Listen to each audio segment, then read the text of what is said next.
Yo, what's up guys, BeatsbyHcien here. If this is your first time, and in today's video I'm going to be showing you guys how I level up my drums, my melodies, just basically going to be showing you guys my process when I'm mixing. Let's just get straight into the video. So yeah, the first thing I like to do when I want to mix, and I always advise anyone mixing, you want to make sure that you organize your project, as this is going to help you to be able to locate things where they are the more you keep mixing. So you want to make sure you color code. Like I like color coding my drums, color coding my SFX sounds, and I color code my instruments as well. So another thing I always like to do is to group my drums, put them in the drum, have a drum special grouping for them.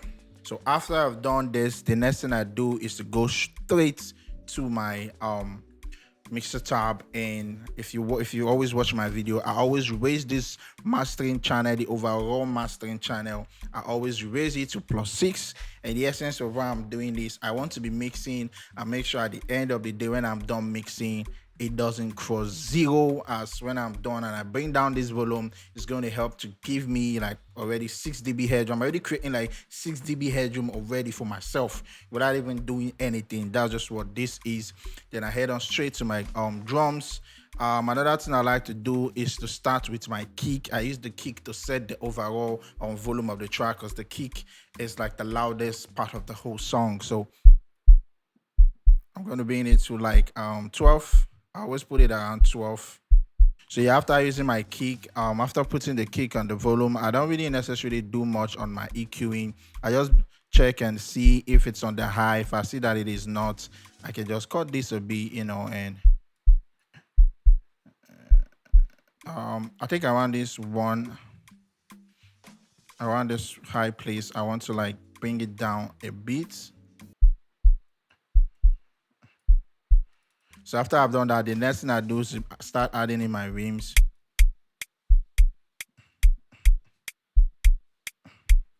So now I've set the kick as the overall volume of the whole track. So I want to make sure nothing is like going above the kick right now. And another thing I also do is, if you look the overall volume, you can see this is like the left and right. So I'm making sure as much as I'm panning, it doesn't really go like watch. It says I pan one side to the left. Let me pan 2 sounds to the left. You can see the left part of the ear is already taking much volume. So I want to make sure as much as I'm panning, I'm looking at the master channel, making sure that it is not, it is still even like this. As much as I am mastering, as much as I'm mixing, it's still like together, not like one going higher than the other. So this is what I also do to make sure the 2 ears are balanced.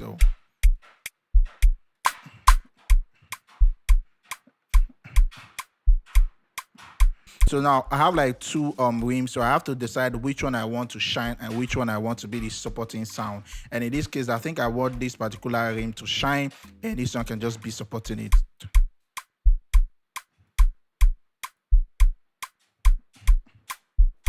And this one comes once, I can point a bit to the right. Remember, as I'm panning, I'm looking at this place.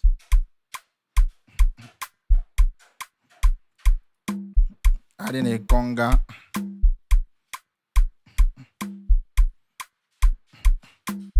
I can add in like a reverb.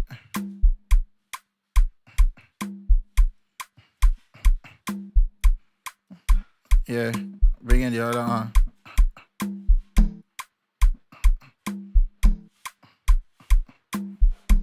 So this time I think I want to cut some bit of the lows, because I can hear like it's a little bit too muddy somehow. Yeah, I want to cut it. Yeah, I think I prepare this way. Yeah. Yeah, it's better. Remember, as I'm mixing, I'm making sure that nothing is going higher than the kick, and as time goes on, your ears keep getting better. I'm just using my ears to level it, and my kick and my rim are like they're higher than the other ones.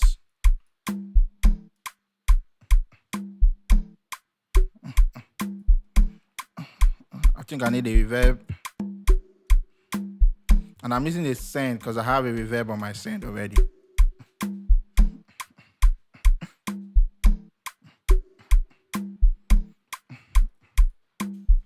Keep going. hi-hat, pan it a bit to the right. See, we're already coming like together on this part.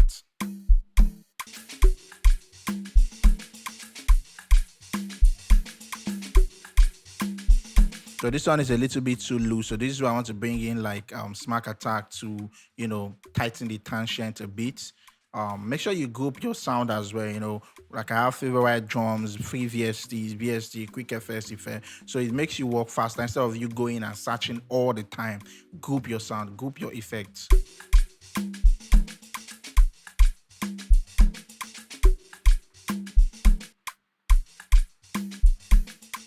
So I want to give this a room on its own.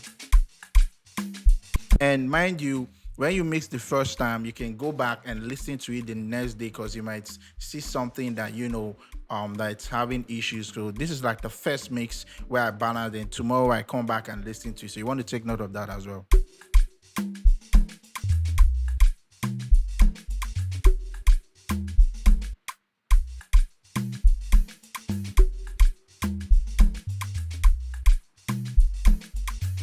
And this is a conga bass.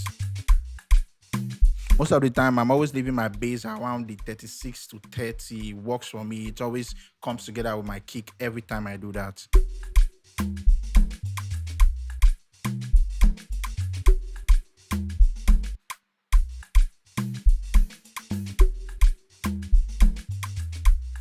I'm kind of mixing, I pick sound.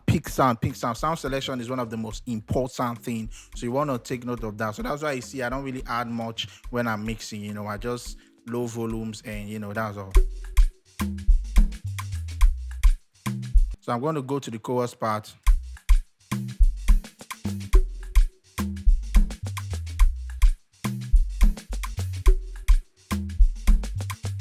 So I'm going to bring in the SFX sound now. Start with this one. SFX sounds, I don't really let them go across minus 36 most times.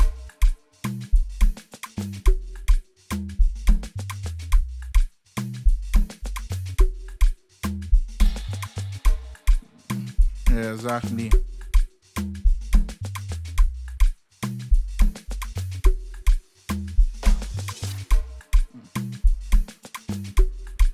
And as you can see, I'm not soloing sound. I'm mixing each sound to the beat. So that is why I always advise mix to beats and don't just mix just the sound soloing it by itself.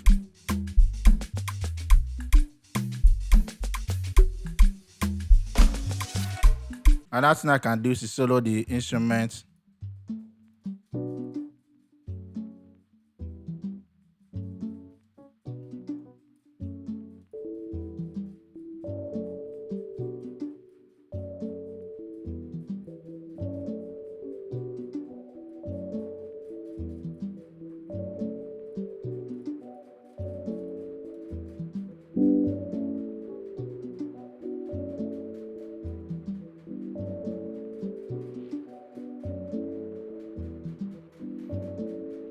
So I think I like what that sounded like. I can bring in the drums now.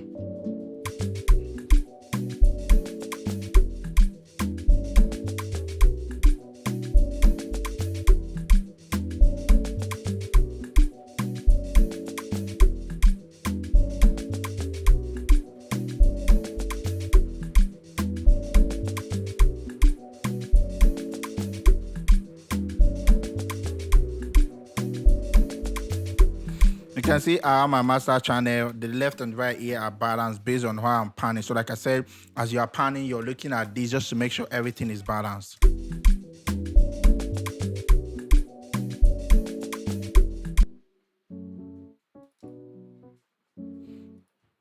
I can go in and cut the lows of this one a bit because I don't want the lows of the overall beat to be too muddy. So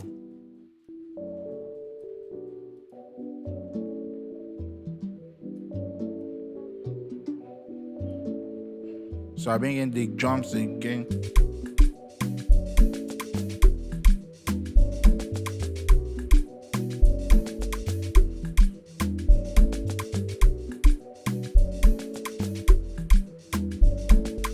See, I still have enough space to even drive the mix more.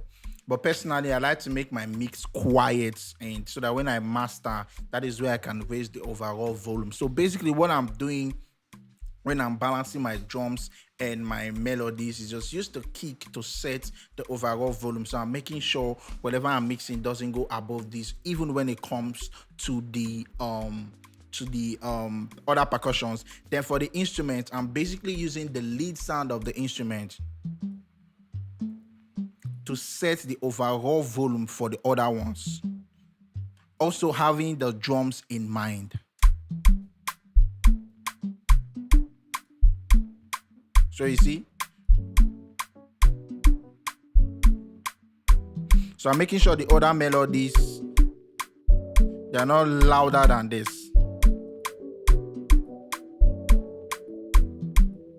So that's what I'm doing.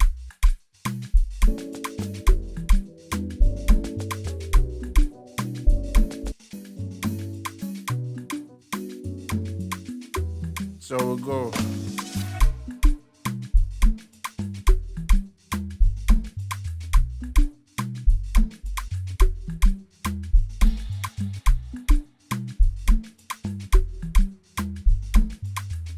So I have enough headroom already.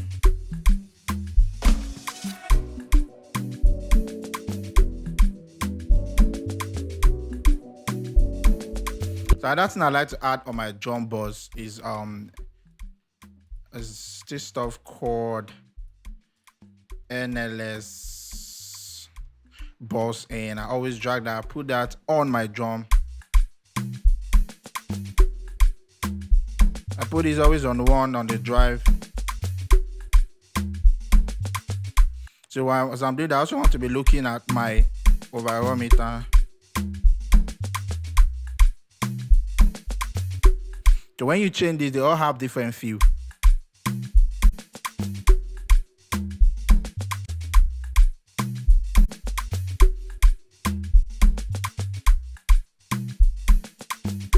So I think I'll leave it on this one.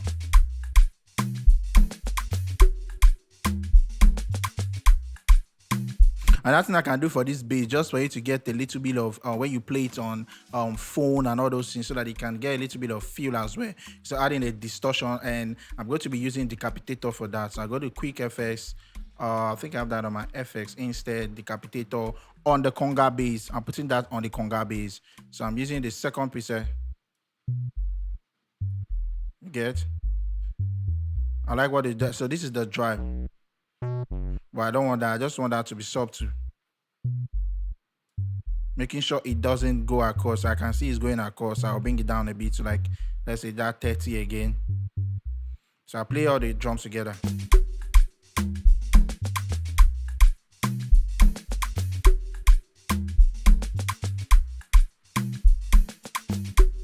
For some reason, this part is hitting on the left ear. So let me try to fix that by panning it a bit. Yeah.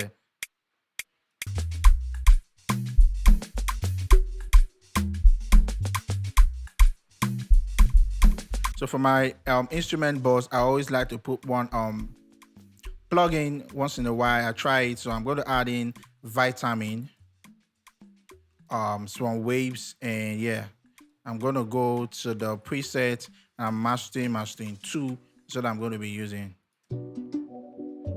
I add the mastering 2 and I bring it a drum.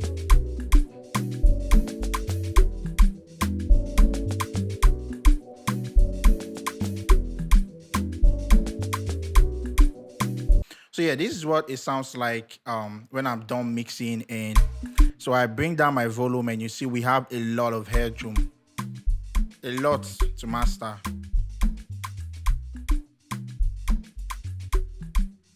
And man, while I'm doing this, I'm making sure I'm checking the volume on my speaker. Right now, I'm just using my headphone for the purpose of this video. But the essence of this video is just to show you guys how I level my kicks with my melodies. You see how I make my kick to be the one I'm using to, set the highest volume, then mix every percussion into it, find the leading sound of my melody, make it the highest volume, but don't really tallies with the kick. Let it just be a little bit lower than the kick. Then mix every melody to it. Then when you bring everything together. So for now, I'm going to leave it.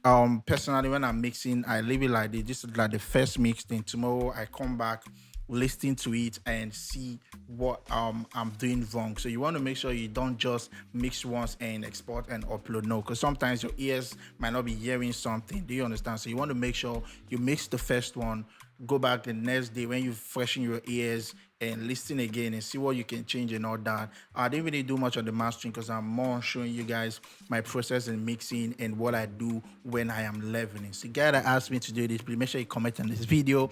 And for live videos like this, make sure you like, comment, because that's what makes me to do more of these videos. So I catch you guys in the next video. Remember to always stay productive. Peace.